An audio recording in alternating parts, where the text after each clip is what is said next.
बाजार, वहां भी अगर समाजवादी सरकार में जो बना था किसानों को रुकने के लिए, किसानों को उनको सुविधा देने के लिए, अगर वो सामान लेकर के आए, अगर कोई चीज लेकर के आए और बाजार में न बिके और कुछ दिन रहना पड़े तो अपना सामान कहां रखेंगे।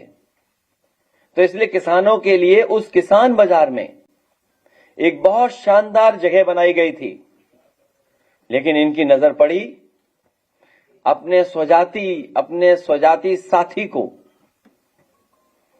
वो होटल के रूप में वो भी बेच दिया। जो आप सही पथ से देखते होंगे, एक ऊंची सी लाल बिल्डिंग, वो भी बेच दिया। और प्लासियो मॉल जो बना है वो समाजवादियों की सरकार में बना था।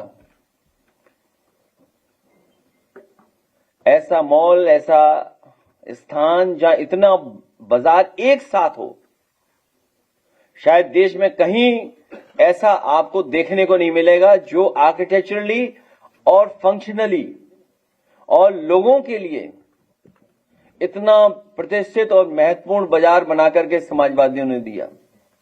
और जब उसको बेचा गया, क्योंकि हो सकता है बंटवारे में कुछ बात न बनी हो, इसलिए आपको याद होगा कि उस समय डिप्टी सीएम जो हैं उन्होंने पत्र लिखा था कि इसमें भ्रष्टाचार हुआ है। अगर शान अवध प्लासियो मॉल में भ्रष्टाचार हो सकता है, तो आप कल्पना कर सकते हैं कि जो 2 5 स्टार होटल के पीछे कोई इतना बड़ा स्थान हो, लगभग 20 एकड़ की जमीन, और न जाने कितने कमरे हैं उसमें, उसके अंदर Olympic size, world class, all weather heated swimming pool था।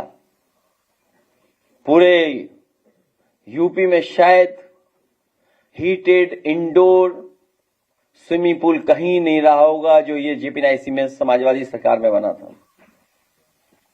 न केवल वो, बल्कि ऑडिटोरियम है वहां पर, बल्कि ऑडिटोरियम के साथ साथ, क्योंकि कन्वेंशन अगर बड़े करने, आपको गेट टुगेदर बड़े करने हैं, तो आपके पास कोई बहुत बड़ा स्थान नहीं है।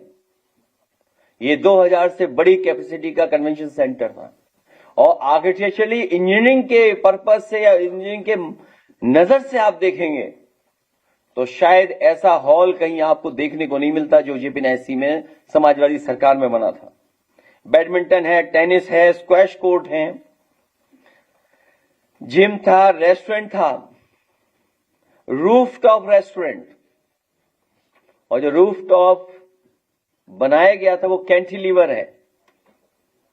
शायद वनस्पति वाले अगर वहां खड़े हो जाएं तो जमीन नहीं देख सकते, और अगर जमीन देख ली तो वनस्पति वालों को हो सकता है स्पाइन में कहीं दर्द आ जाए या स्पाइन में ठंडक आ जाए।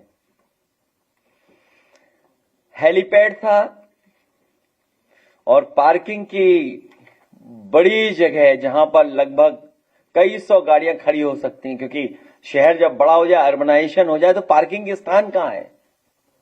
तो एक सुरक्षित पार्किंग स्पेस क्रिएट किया था। और फिर आरोप कैसे कैसे लगाए। जो आरोप लगाए गए, क्या लगाया गया आरोप? सबसे पहले लगाया गया आरोप कि सत्ता प्रायोजित डकैती का सबसे बड़ा उदाहरण जेपीएनआईसी है।